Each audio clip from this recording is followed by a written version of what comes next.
What's up, anonymous viewers? Before we dive into today's story, I need you to understand something. This isn't just another workplace drama. This is about betrayal, stolen ideas, and the sweetest revenge you've ever heard. So grab your headphones, get comfortable, and let me tell you about the day my entire world came crashing down. My name? Well, let's just say I'm keeping that private for now. But what I can tell you is this. I'm 38 years old, and until 6 months ago, I was the senior software architect at TechFlow Solutions in Austin, Texas. Notice I said was. Yeah, we'll get to that part. Picture this. It's a Tuesday morning in March, and I'm sitting in what I thought was going to be a routine meeting with my boss, Marcus Chen. But when I walked into that glass-walled conference room and saw Jennifer from HR already seated there with her laptop open and that look on her face, I knew something was seriously wrong. "We need to discuss your future with the company," Marcus said, not even bothering with small talk. His voice was cold, professional, like he was reading from a script. "The board has decided we need to take the platform in a different direction." Different direction. That's corporate speak for "you're fired," in case you're wondering. Here's what makes this story absolutely insane. I had been with TechFlow for 9 years. 9 years. I wasn't just some random employee they could toss aside. I was the guy who built their entire user authentication system from scratch. I designed the API architecture that handled millions of requests daily. When new developers joined the team, they came to me for training. But Marcus continued, sliding a manila folder across the table. "We're looking for fresh perspectives. Someone who understands current market trends better." Fresh perspectives. From a guy who hadn't written a single line of code in over 5 years and spent most of his time in boardrooms talking about synergy and paradigm shifts. I kept my expression neutral, but inside, I was furious. See, this had been building for months. Ever since Marcus got promoted to CTO, bringing with him this obsession with flashy front-end designs and trending technologies, everything I built, stable, secure, scalable, suddenly wasn't innovative enough. "Your code is too conservative," he'd say during code reviews. "We need something more cutting-edge, more disruptive." Disruptive. That word makes me sick now. So I thanked him for the feedback, packed up my mechanical keyboard, grabbed my 3 monitors, and walked out of that building for the last time. What Marcus didn't know, and this is where the story gets really interesting, is that I'd been documenting everything. Every rejected proposal, every innovative solution they deemed too risky, every piece of code they'd said was over-engineered. As I loaded my car, my phone buzzed. A text from David, one of the junior developers. "Dude, this company just made the biggest mistake in its history. Let me back up and tell you how I ended up at TechFlow in the first place. I learned programming the old-school way, staying up all night in my dorm room, living on energy drinks and pizza, trying to understand why my code wouldn't compile. No boot camp, no YouTube tutorials, just me, a computer, and pure determination. When I joined TechFlow, they were struggling. Their platform crashed every other week. Users were complaining about security vulnerabilities. The whole system was held together with digital duct tape and prayers. But I saw potential. The original founder, Sarah, understood what I was trying to do. "Make it work first, make it pretty second," she'd say. "Our users don't care about fancy animations if their data gets leaked." She was right. Within 2 years, I'd completely rebuilt their infrastructure. Server uptime went from 94% to 99.9%. Security breaches dropped to 0. User satisfaction scores skyrocketed. The company went from barely surviving to landing million-dollar contracts. Then Sarah retired, and sold her shares to a venture capital firm. They brought in Marcus as the new CTO, along with this vision of modernizing the platform. Suddenly, meetings were about user experience instead of system architecture. My carefully crafted back-end systems were being questioned by designers who'd never heard of database normalization. 3 months before they fired me, I submitted a proposal for a revolutionary new security protocol, something that would have put TechFlow years ahead of their competitors. Marcus rejected it in 15 minutes. "Too complex," he said. "Our users won't understand it." 2 weeks later, I watched him present almost identical concepts to the board, crediting the idea to Kevin, his new hire from a Silicon Valley startup. Kevin, who'd been there for exactly 3 weeks and whose biggest accomplishment was changing the color of the login button. That night, I called my old college roommate Jake, who'd moved to CloudTech Industries, TechFlow's biggest competitor.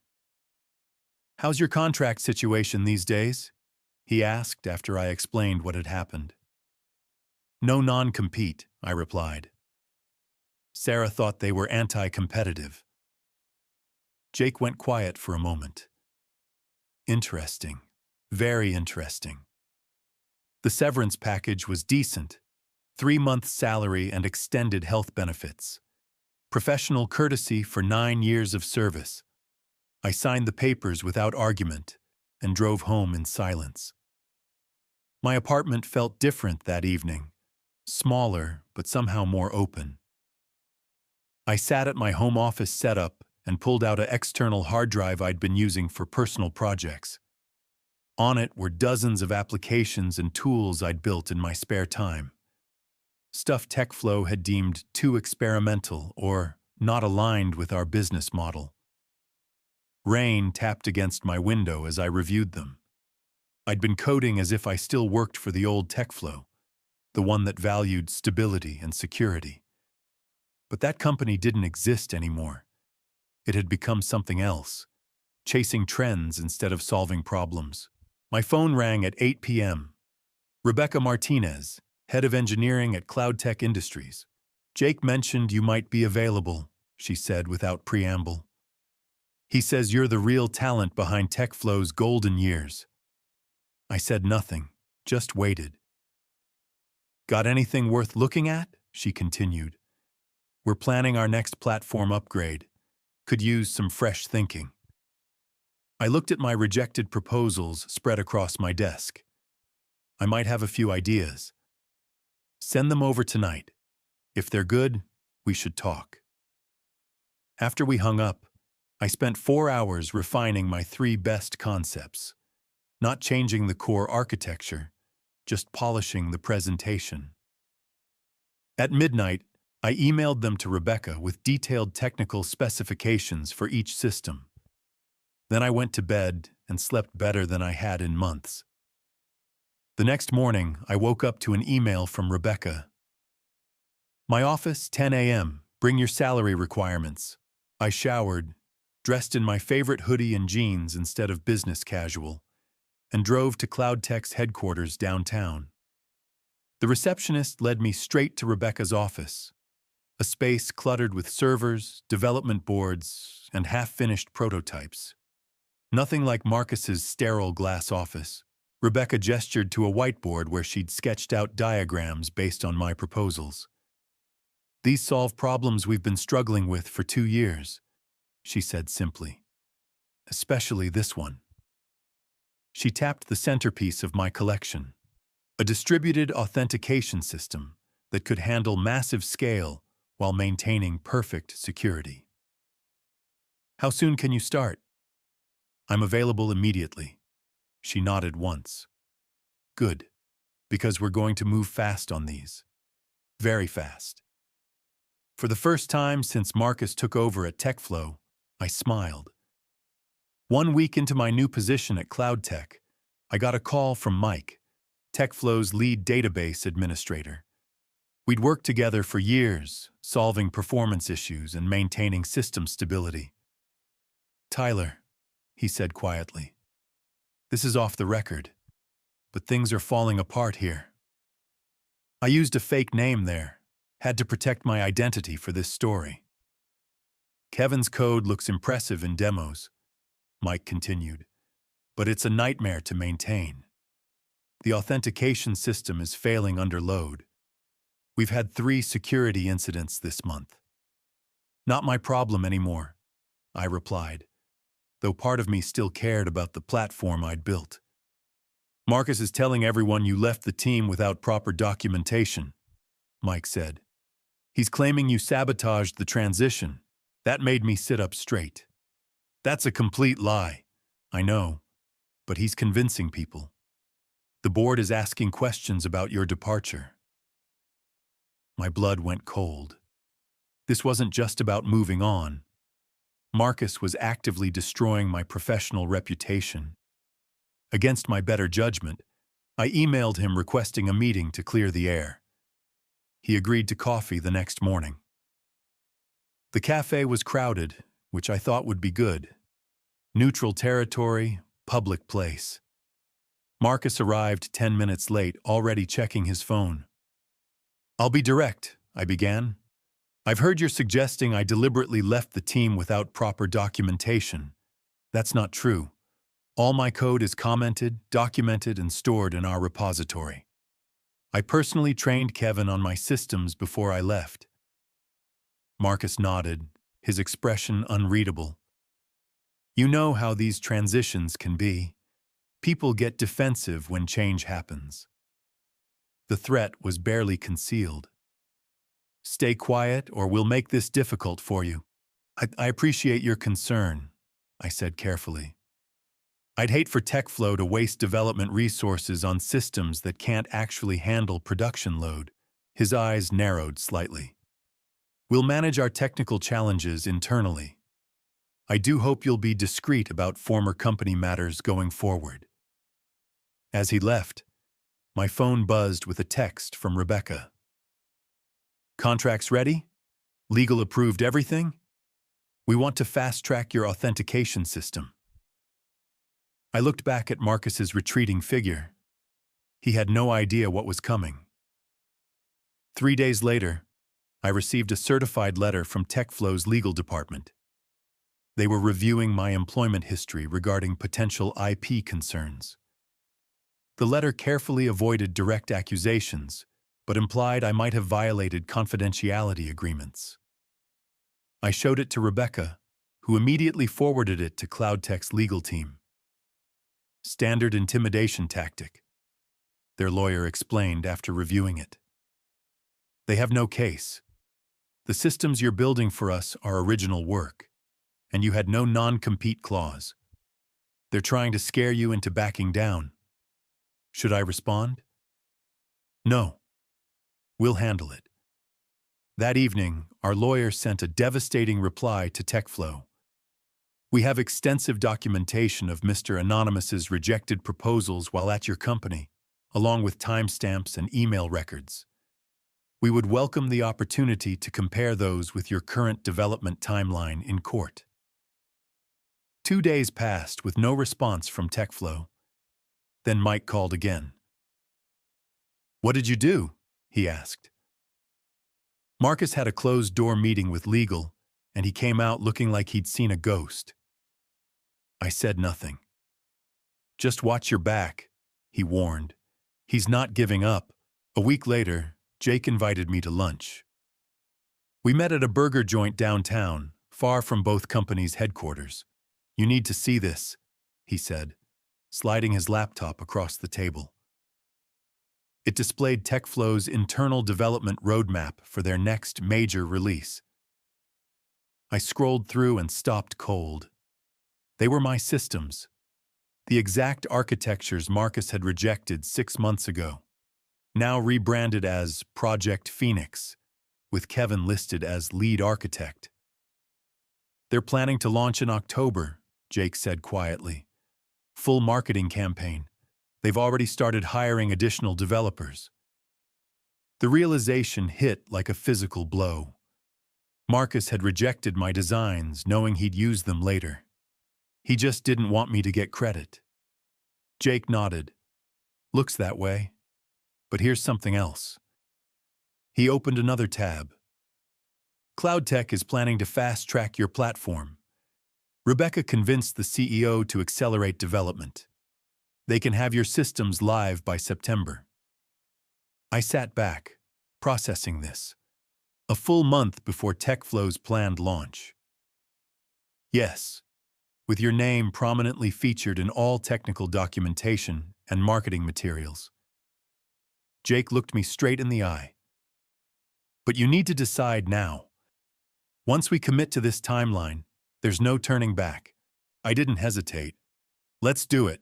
That evening, I called Rebecca and formally accepted Cloud Tech's accelerated timeline.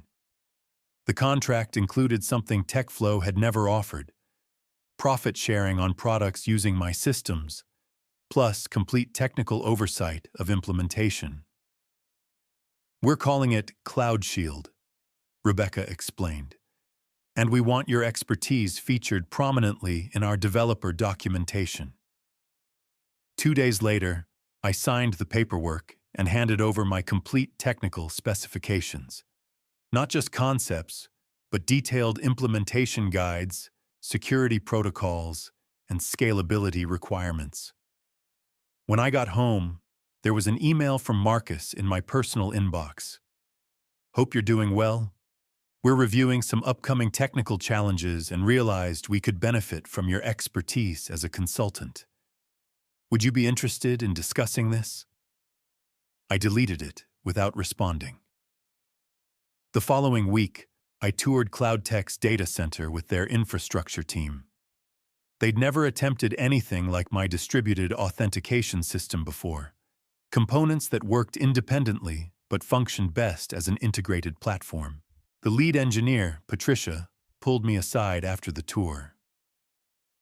This architecture is revolutionary, she said bluntly. But it's also incredibly complex to implement. If we're really hitting the September deadline, I need you here every day.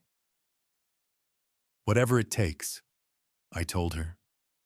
For the next 2 months, I worked 18-hour days. I slept in the office twice when we were stress testing the security protocols. The development team grew to respect me when they saw I understood the practical challenges they faced. Unlike Marcus, I didn't dismiss implementation concerns as someone else's problem.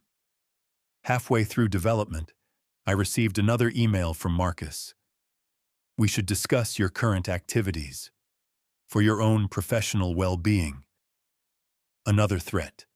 Another attempt to control what they'd thrown away. I forwarded it to Cloud Tech's legal team without comment and kept coding. Cloud Tech moved with incredible speed. Within 6 weeks, they had working prototypes of my authentication system. I spent days in their testing lab, fine-tuning performance metrics and working directly with their security team to ensure every specification was perfect. Cloud Shield consisted of 3 integrated components: a distributed authentication protocol, real-time threat detection, and adaptive user verification. Each part worked independently but functioned best as a unified system, something I'd been trying to get TechFlow to understand for years. Rebecca brought me into strategy meetings and listened when I explained the technical advantages we should highlight. This isn't just about following security trends, I told their marketing team. It's about solving real problems for companies that depend on their platforms staying secure. In late August, whispers started circulating in the tech industry. Companies that had gotten early access to Cloud Shield were impressed. Developer forums buzzed with speculation about Cloud Tech's unexpected innovation. Then came the call from Mike at TechFlow. Did you? He stopped abruptly.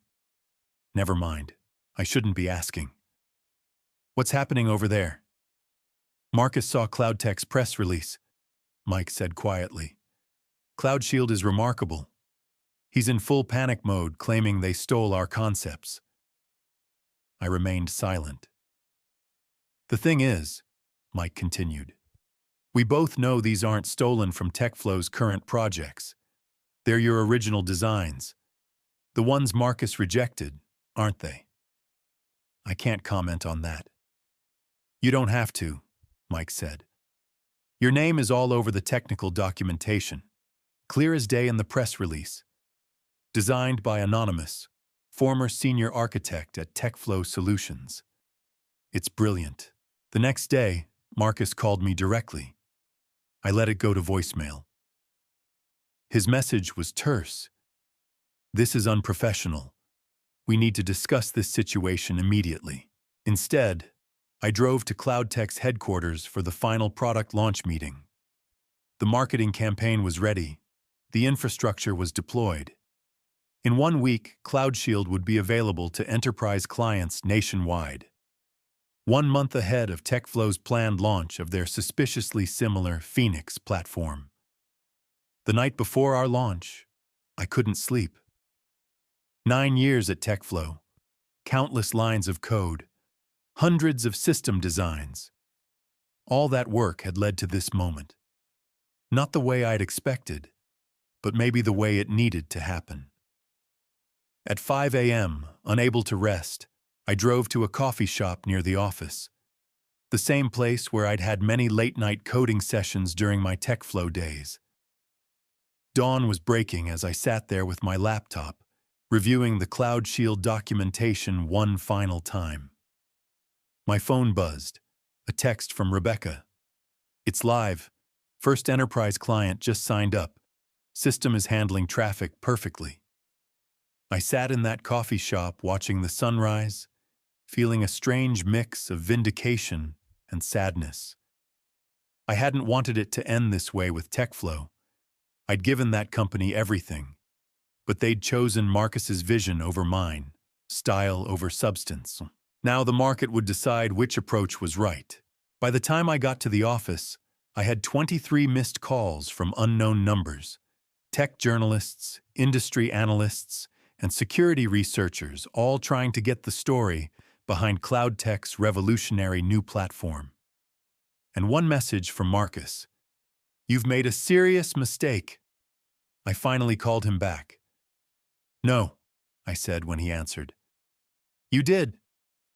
CloudShield launched on September 15th. By noon, CloudTech's servers were handling triple their normal traffic. Their sales team was flooded with enterprise clients wanting to upgrade their security infrastructure. I watched it unfold from Rebecca's office as tech publications published their reviews. Revolutionary, game-changing, sets a new industry standard. My name appeared in every article. 3 days after launch, TechCrunch ran a feature comparing CloudShield to leaked screenshots of TechFlow's upcoming Phoenix platform. The headline said it all. Separated at birth, the curious case of two identical security systems. The article didn't explicitly accuse TechFlow of theft, but it raised pointed questions about the timeline, noting that I had architected both systems while crediting Kevin for TechFlow's version. Developer forums exploded with speculation. Industry insiders who knew my work connected the dots immediately. Social media filled with side-by-side comparisons and sharp questions about intellectual property. Marcus called again. This time I answered. This is completely unacceptable, he began without greeting. You've deliberately undermined our company. I built systems for a company that hired me to do exactly that, I replied calmly. Systems you're now launching under someone else's name. We'll need to explore legal options. That would be fascinating, I said. I have email records of you rejecting these exact architectures 8 months ago. What would a court make of the fact that you're now implementing them with Kevin's name attached? Silence stretched between us. You should have valued what you had, I added quietly. Good luck with your launch. The following week, TechFlow announced they were postponing the Phoenix release for additional security enhancements. Industry analysts saw it for what it was, a retreat. By December, CloudShield had captured 30% of the enterprise security market. My profit-sharing checks reflected the success, already exceeding my annual TechFlow salary. Rebecca promoted me to Chief Security Architect, giving me a team of 12 developers and complete authority over our next-generation platforms. Jake transferred from his previous role to join my department as infrastructure lead. TechFlow eventually released a hastily redesigned security platform that bore little resemblance to my original work. The reviews were lukewarm at best. Their stock price dropped 12% the following quarter. I ran into Marcus at a cybersecurity conference in San Francisco that winter. He was at the hotel bar, alone, nursing a drink as I walked past. "Congratulations on your success," he said, stopping me. His voice carried no warmth. I nodded but said nothing. "You could have stayed and fought for your designs," he added. "Why didn't you?" I considered this for a moment. Some places don't deserve the fight. He flinched slightly, then composed himself. "The board asked me to step down next month. They're bringing in new leadership." I almost felt sorry for him. Almost. "Good luck," I said, and meant it. The industry needs strong companies. 6 months later, I received an unexpected package. It contained backup drives with all my original code from TechFlow, along with a handwritten note from Mike. "These belong to you. Marcus is gone. Thought you should know." I plugged in OneDrive and found a system design I'd created 4 years earlier, a revolutionary approach to distributed computing that I'd never shown Marcus, something that could change how companies handle massive data processing. That evening, I called Rebecca. "I have an idea for our next platform," I said. The following year, Cloud Tech's valuation tripled. TechFlow announced they were restructuring under new management. I didn't follow the news too closely. I was too busy building what came next. Sometimes, late at night when I'm debugging code, I still think about my years at TechFlow. Not with bitterness anymore, but with clarity. They taught me something valuable, just not what they intended. In this industry, in life, your work speaks for itself when given the chance. Marcus tried to silence mine, but in doing so, he only amplified its voice. The best revenge wasn't proving him wrong. It was finally finding a place that recognized what I'd known all along, that good technology isn't about following trends. It's about solving real problems for real people, and that, in the end, is what endures. So there you have it, viewers. The complete story of how my former boss tried to destroy my career and ended up destroying his own instead. The moral of the story? Never underestimate the quiet programmer in the corner. We remember everything. If you enjoyed this story, smash that like button and subscribe for more tales from the tech industry. And remember, sometimes the best revenge is just being better at what you do. Until next time, this is your anonymous storyteller signing off.